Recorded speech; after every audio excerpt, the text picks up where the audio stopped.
You are fantastic, yes you are. You are fantastic, you're a star. Overpopulated cities around the world have caused people to become a greedy, selfish, and litigious society. Would you like to be happier, live longer, never be forgotten, and help make the world a kinder, more civil place? It's actually easier than you think. Every day you're asked, how are you? Instead of saying good, say I am fantastic. It will make you look better, feel great, and reduce your stress. Making the world a better place starts with each person. Please join the Be Fantastic movement today. What you want to be, you can be. Be fantastic. I met Dr. Fantastic along life's way, and I heard him say, you are fantastic. Good morning, everyone. I've got Jennifer on board, and she is fantastic. How are you, Jennifer? I'm fantastic. She is fantastic, and she's in the video gaming industry, which I find incredibly interesting. Thank you. And the reason I find it interesting is your parents would have told you as a young person, you can't make money playing a video game or riding a skateboard or doing multiple things that people are millionaires at nowadays. Yeah. Right? So it goes back to the only person's opinion that matters is yours. You decided to get into video business. I like to think so. It's a great decision. And you live for yourself, right? I try to, yeah. Because you come first, not your husband, you. Because you can't make your husband happy unless you're happy, right? Yeah. Makes sense, right? I'll buy that. That makes sense every once in a while. So tell me what got you into the video business. It started, I went to UCLA. Class you're a of Bruin? 05. I'm a Bruin. And I didn't want to go home when I graduated from college, so I slept on a couch, and I applied to a video game company to be a tester, and they were the only company to interview me and to hire me. So I started Only takes one, working. right? Yeah, so it was just, I fell into it. Okay. I did it. It was supposed to be a temp job.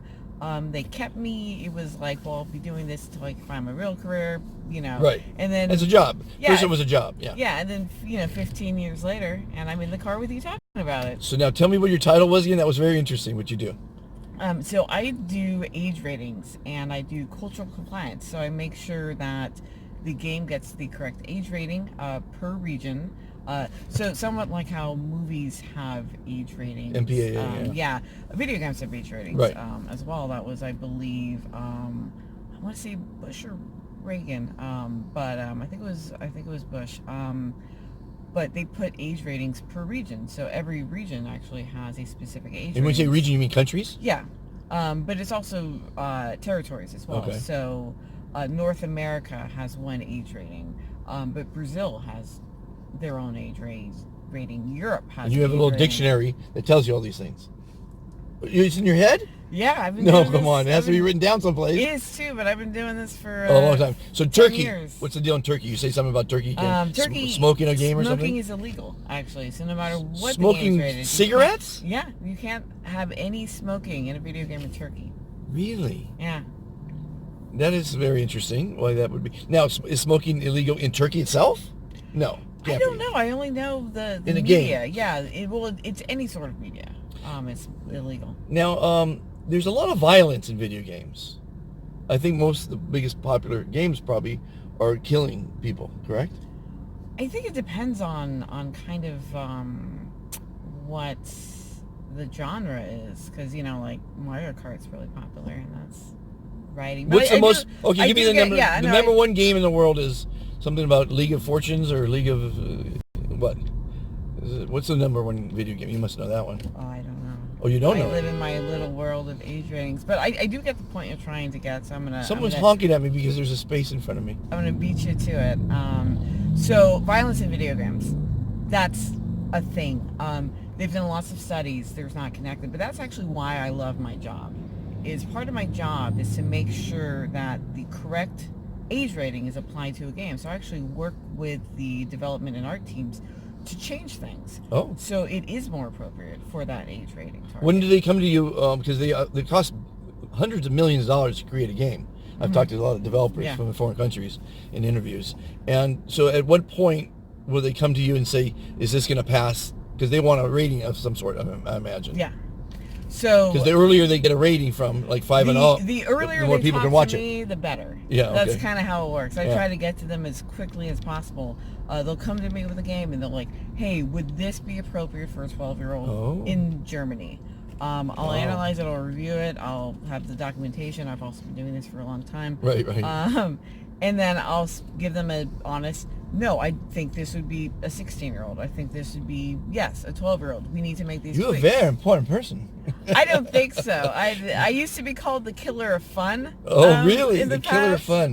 Because it's difficult because you have to kind of convey this. You're not just making a game for your child. You're making a game for every child. Right. So I've done a lot of kids games. That's why I like what I do, is because that's the first step. Yeah. To me, is the game is rated appropriately. That's the first step. Right. And then once the game goes out in the world, that's, the parents and the family, and they have to use that appropriately. Okay. But I feel like I'm helping out at least in that aspect. And that's something I've always really enjoyed, especially working at kids games. Well, as you know, I have an app called Be Fantastic, and it's an app that's for fantastic people, and it's an app that has fantastic products and services. And I want the more fantastic things I can bring into the app, the more popular the app will be, and the more popular the movement will be to make the world a better place. Does that make sense? Yeah. So I have a lady associate. She's developing a game called IQ Range, and it's an algorithm that the children could learn as they're playing. Oh. Which is kind of Yeah. cool.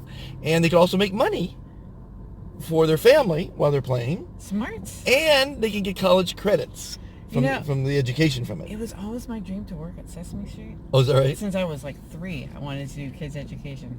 Well, I mean, the future of our society is the children that are being born today and growing up and, I think Whitney what have Houston you. said that at one point. Oh, is that right? Well, Yeah. and my movement has been told to me by many smart people, it's going to take 2 generations for it really to kick in. Jen with a J? Generations. With a J. I don't Generations. know. I thought it was the G. Jen. Generation. Okay. Generation. And and I know that as a fact because one of the people I interviewed, his grandfather would always say he was fantastic, and that impressed him as a child. Yeah. When he grew up and had a child, he told that child to be fantastic. Yeah. Makes sense, doesn't it? So that's why I say in 2 generations from now, hopefully all the parents of the world, and that's why I'm working with the Mother of Humanity. Everybody, you guys, I probably told you about this before. It's a $3 billion project that's going up in Africa that's going to celebrate motherhood. And the reason I want to be involved with it is because I need to teach all the mothers of the world to teach their children to be fantastic. Yeah, and fathers. And it teach builds their their children to be everybody, fantastic. even you and your husband, it builds your confidence and your self-esteem to say it and to believe it. For sure. And it feels good to say it because it releases the endorphins and makes you feel good. And it makes you smile. So we got to create a game, Jen. It is Jen, right? Yeah. Jennifer. Generation. Oh, I get you. I get it. So basically, we got to create a fantastic game that moves the movement forward, makes people happy and fun. So that's one of my goals is to not only have IQ range that it's not really designed to make the Be Fantastic movement move forward, but one day we'll create. I have a little animated thing that you'll see. It's pretty cool about the movement as well.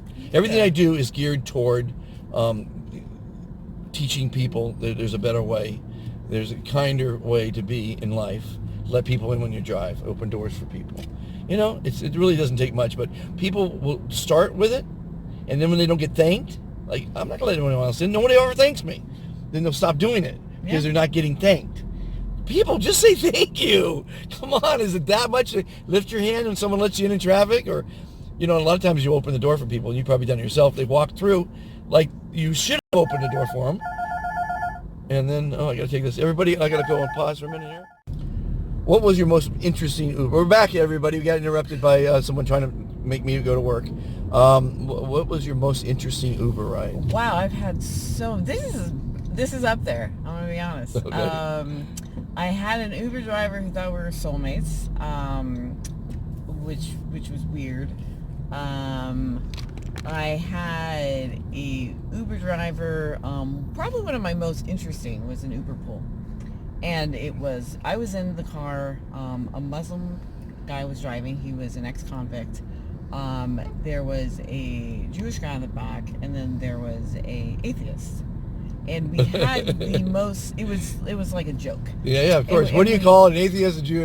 Yeah, and an Uber? I'm Catholic, so we had this really civil conversation about religion. Yeah. And we were in the car from Burbank to Santa Monica. Okay, that's a long one. So it was a really, really long one, and we just had the most civil conversation That's good. with people from all different walks and different beliefs.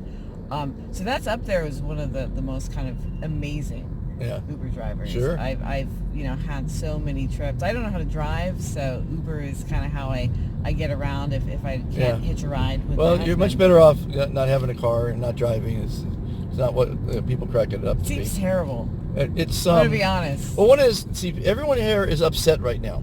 They're all stressed, and the reason they're stressed is because they're late, and the reason they're late is their fault. So they're blaming the traffic because they're late. Yeah, I'm ridiculous. always punctual. It's There's really no weird to me when excuse people aren't. for being late. It's a sin, But anyway, if we're getting back to religion and politics, I never talk to them on my shows, in my interviews. Yeah. Because there's too many different versions. Nobody knows what's really going on. Same religion, you can't even agree on the same Bible. So what? Come on, give me a break. So anyway, but I love interviewing people and love talking about subjects like today's subject, which is actually I'm going to call this episode fantastic? Killer of Fun.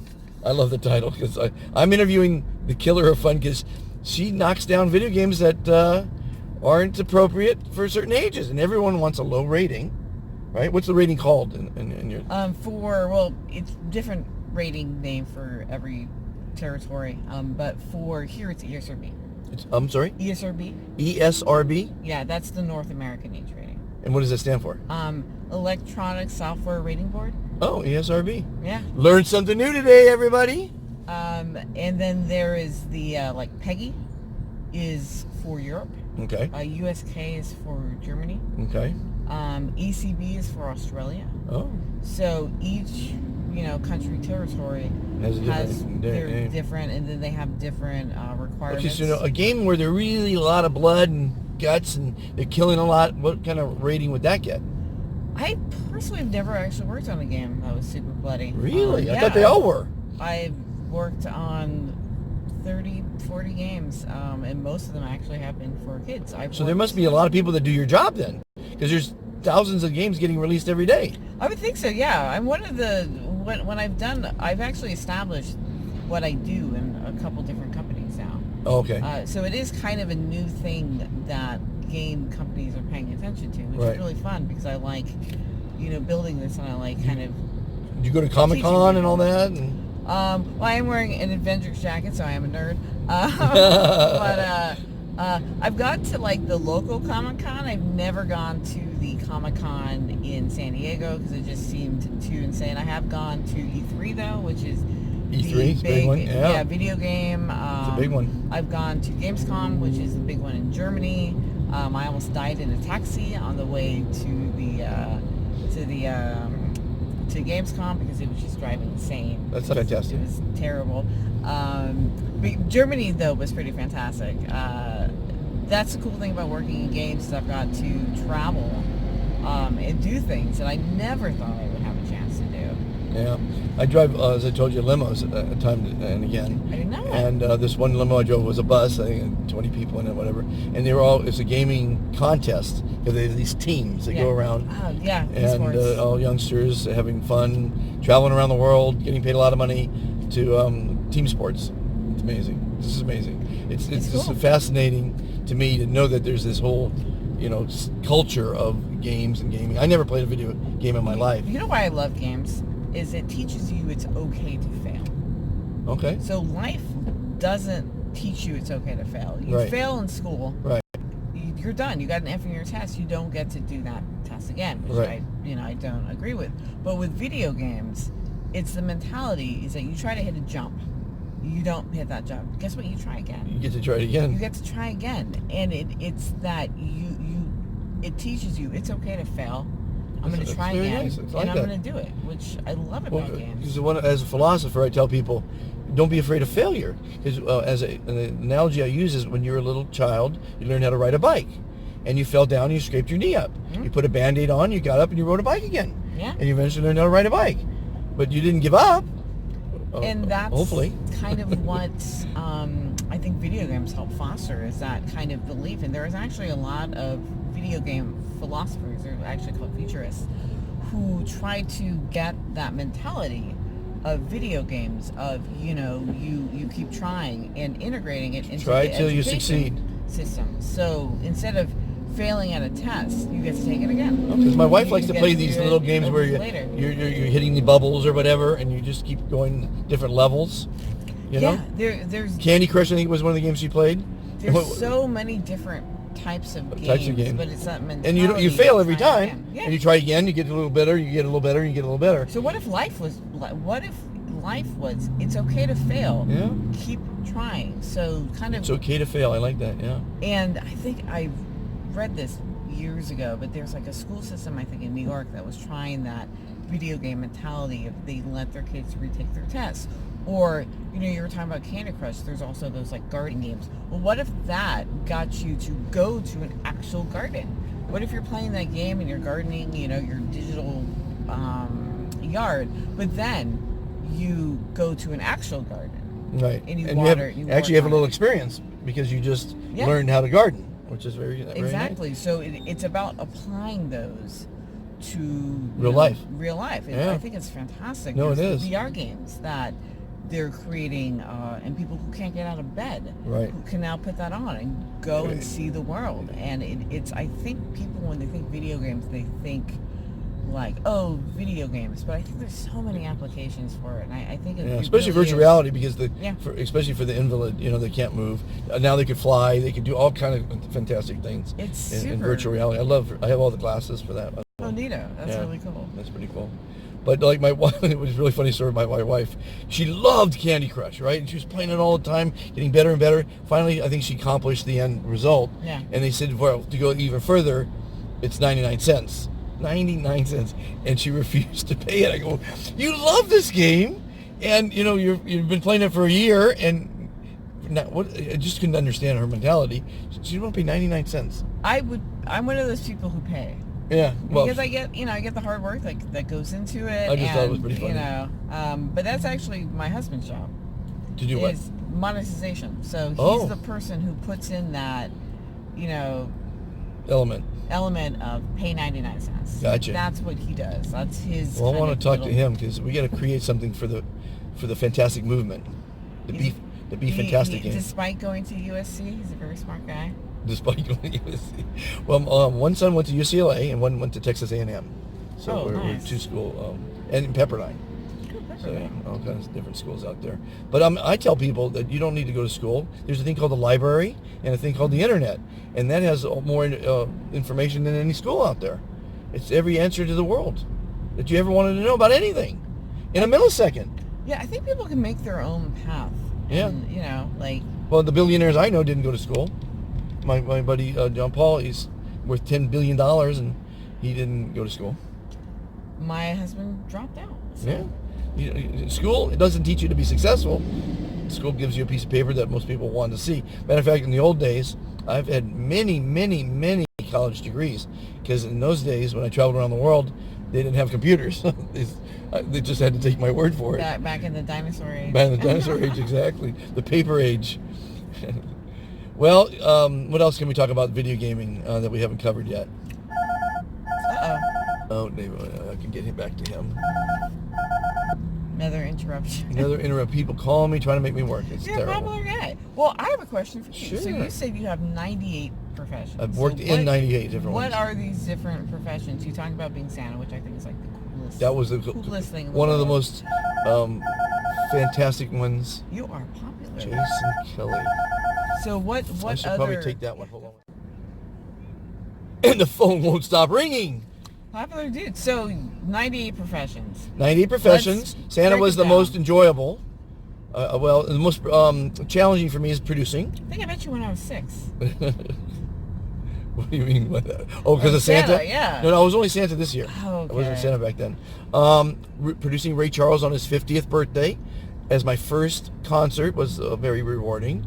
That was exciting and challenging. And again, back then they didn't have the computer, so they just assumed when I told them I was producing Ray Charles, which I was. I mean, I called Ray Charles' people and said I wanted to put him in a concert. They didn't ask me had I done it before. They just assumed that I was a producer because I wanted to put him in a concert. Yeah. And then they said his 50th birthday's coming up, so I said, okay, I'll call you right back. So then I called a couple of venues around town, and I got through to the Dorothy Chandler Pavilion and said, I'm producing Ray Charles on his 50th birthday. So I was.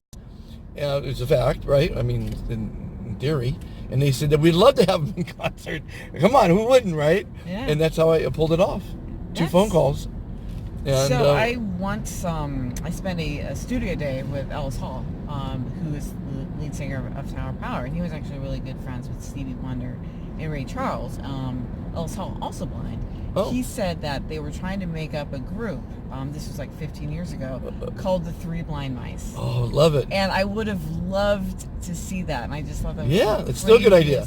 Craziest It's thing. still a great idea. And it's so simple nowadays. All you have to do is put out a social media thing. By the way, anyone listening that's blind and you're a musician and you're fantastic, send an email to Dr. Fantastic at Be Fantastic Today. We might just consider putting a group together of the Three Blind Mice. Love it. Fantastic idea. Fantastic. You never know. It's so easy to do things nowadays. In my day, when I was first streaming videos, I had to pay to stream. I had a computer. I had a show called Make a Hollywood Movie, and I went to events, and I had Have you I ever had made hosts. a Hollywood movie? Yeah, I've of seen course. you have. Like, My uncle was an Academy Award winner. I was raised in the business. I've directed. I haven't produced a full movie yet, but produced scenes in movies. I was a director. that's I've worked in amazing. theater. I'm I sorry, worked in that's video. Fantastic. Yeah, it's a fantastic. The things I've done led all those 98 different things led me to be what I am now, which is a motivator and a philosopher. I'm a published author. I have a screenplay that's in consideration at Netflix. Wow. I've got a lot of things going on, and every day I want it to be different. And today it'll be different because I'll have to go work on the yacht today. This is my day for this is Which Wednesday. I'm very Yeah. jealous of. Oh, it's a fantastic yacht That's- too. It's a billionaire's yacht. So I have it's never pretty been cool. on a yacht. You've never been One on a of those yacht? Few things. Well, I've one never thing done. you got to consider is you got to become one of my ambassadors. And sometimes I have parties for my ambassadors, and sometimes they're on the yacht. But all you have to do as an ambassador is help me make the world a better place by being fantastic, by deleting the word good from your vocabulary. Anyone out there listening that wants to be an ambassador, we need tens of thousands, if not hundreds of thousands, if not millions of ambassadors. These are people that are going to teach their children to be fantastic, that are going to open doors for people and and follow the fantastic rules of being a fantastic person, which is opening doors, letting people in, being kind, nice, civil, polite, all the things that your mother taught you. Sharing, that's called generous, being generous. There's a lot of things that we need to do, and not for reward's sake. You shouldn't be doing things for a reward. And we also talked about just saying yes to life. Saying yes to life. And I again, love getting that back to the concept. guy who just called, I had to follow my own protocol. And when he said, will you drive me to Vegas or Laughlin? And I said yes. Yeah. I And once said yes. There was a guy on a bus. I was going to work, and he's like, "Do you just want to go off this bus and go on an adventure with me?" And I said yes. very brave of you. And we had this amazing conversation. We went all the way around LA. Yeah. It lasted all day. Name was Cameron. I don't have any other information. It was just one fantastic day because I decided to say yes. Yes. So people, I always encourage you, say no to drugs and say no to bad things, but say yes to new experiences, interviews, life, because you block life when you say no. You block growth when you say no. Yeah. You block experience when you say no. The more you know, the easier life is. And there's a lot of my sayings. But we're going to wrap up this interview, everybody. I hope you enjoyed it. Play games. Now, what I learned today from the Killer of Fun is that it can help people be more successful in life by not being afraid of failure. And you shouldn't be afraid of failure, because fail means first attempt in learning. Yeah. And you should have no fear, because fear is false expectations appearing real.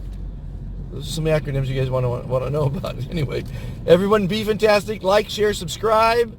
Let's make this world a more civil place. And it takes you and me and Jen to do it. Yes, sir. The governments aren't going to do it. The companies aren't going to do it. We have to do it as individuals. Bring back civility to the world, not just America, not just LA. Thanks, everybody. Be fantastic. How are you? Fantastic. She's fantastic, everybody. Gotta say, I am fantastic. La la la.